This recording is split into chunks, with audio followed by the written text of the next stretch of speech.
several years. Anybody from St. Max? Then I went to Bache in Hartford, and then on to Bankers Trust from there on Wall Street. And that was 1976. And I've been working outside of Connecticut since '76. I came back to visit my parents, who left about 4 years ago, and they're living in Hawaii. And so how did I get here? What am I doing here? I am running, well, first of all, I've had 37 years in the financial sector, specializing in monetary economics.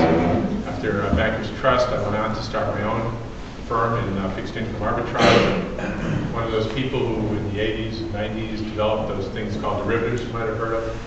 And if anybody has any questions on those later, I'll be more than happy to tell you what's really going on in that sector.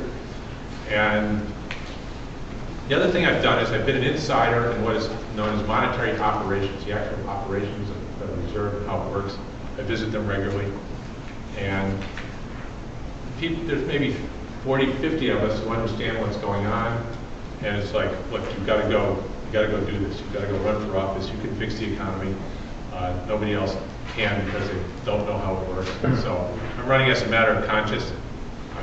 There's no question that my proposals there will fix the American economy within 90 days. That's not close. It's after implementation. Okay. Could I ask? I had in from your website that you are running for the Senate. Oh yes, I'm running for the U.S. Senate. My assumption was it was the U.S. Senate. The U.S. Senate, yes, the U.S. Senate. Okay, I'm not running against anybody. I'm running for my agenda. I've been working with the other candidates to try and bring them up to speed, and my first proposal, the full payroll tax holiday, I'm very pleased to see that Richard Blumenthal used that as his lead proposal when he was on Morning Joe coffee show a month or so ago. I asked him what are you going to do for jobs, and he said the full payroll tax holiday, and couldn't have been more pleased. That's exactly what we need to get the economy going again. Let me tell you first how the American economy works, which takes about 30 seconds, and then why this is what we have to do to fix it. And the way the American economy works from the democratic point of view. Now, I grew up in the 50s and 60s in Manchester, and that was apparently, well, might be more of a JFK, Jacksonian populist type of Democrat. And that's what I thought I was coming back into here. And I think I found out a lot of people have sympathies along those lines.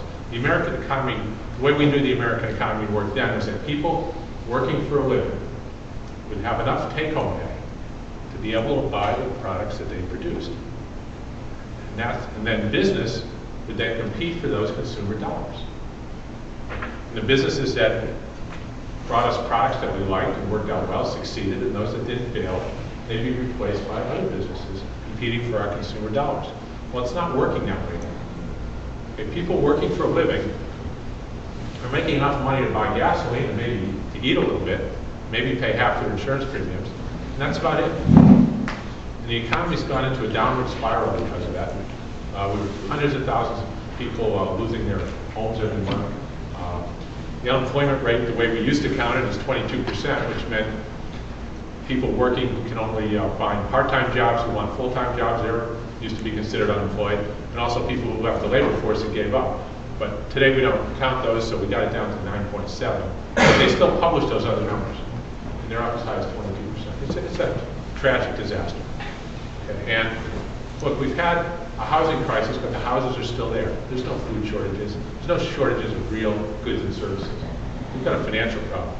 And I've seen a lot of candidates talk about what they're going to do for the state of Connecticut.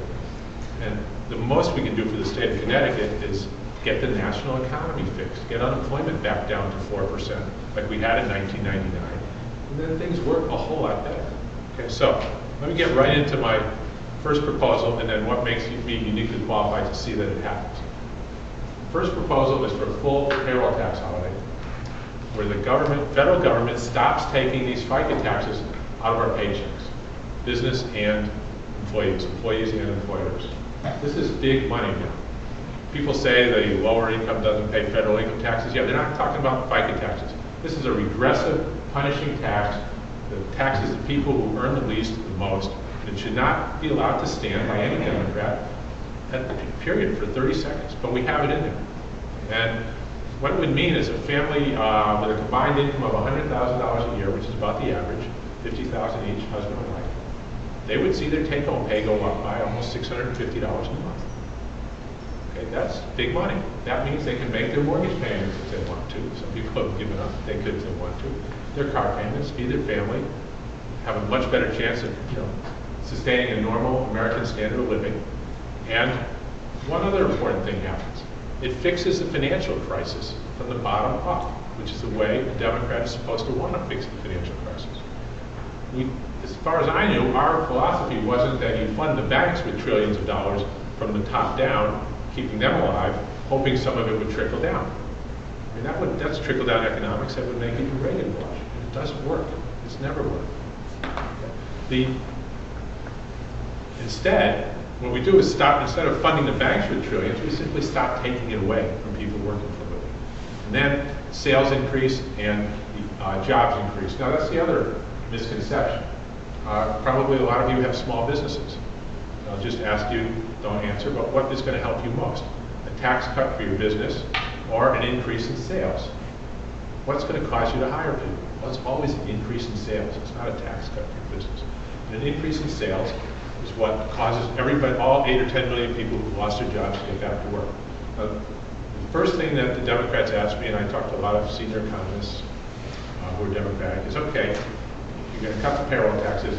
What about Social Security and Medicare? How are you going to pay for it? Where's the revenue going to come? And that's the reason I'm running for U.S. Senate. That's the inside knowledge I have on how the monetary system works. I'll go through it quickly. This is my book that I just had printed. It's $10 if you want to buy it. It's free if you want to download it online. So, it's called The 7 Deadly Frauds of Economic Policy. The first deadly fraud is this one. If you ask anybody running, you can do this, ask anybody running for U.S., and I'm talking about federal now, not state and local, not businesses, not business. They will tell you the same thing. If we want to spend money, we have to get it through taxing. And what we don't tax, we have to borrow, they'll say, from China, and leave the debts to our children. And this is absolutely not true, any of it. So, let me tell you why and how it works. Again, I'm talking as an insider. When the federal government spends, what does it do? How does it work? All they do is they change the numbers up in someone's bank account. That's the Federal Reserve on the computer. Chairman, it's on the back, quotes on the back. Chairman Bernanke was asked last year on 60 Minutes, where are you getting all this money from the banks, billions of dollars? He said, well, we just use the computer to mark up the numbers in their accounts. He's exactly right. That's where every penny the government spends comes from. It marks up numbers in people's bank accounts. Okay. What about taxing? The IRS simply lowers the number in your bank accounts when you tax. There is no operational connection. The person, when you get a Social Security check, you can see it, when you get payments, you can see it on your online banking. You have a computer screen that says $3,000. You know you have $3,000 in your account. What happens when you get your $1,000? The government changes the number changes a 3 into a 4. That's all they do. They just enter another number. Okay? It doesn't come from taxpayer. It doesn't come from anywhere. It comes from the same place when you kick a field goal and you get 3 points. Where does the stadium get those 3 points? It doesn't get it from anywhere. It's scorekeeping. So what does this mean? This means that when we lower taxes, it has nothing to do with spending. Okay? Spending is not limited at the operational level by taxing. Now, if you spend, does that mean you can spend all you want? Absolutely not. If you spend too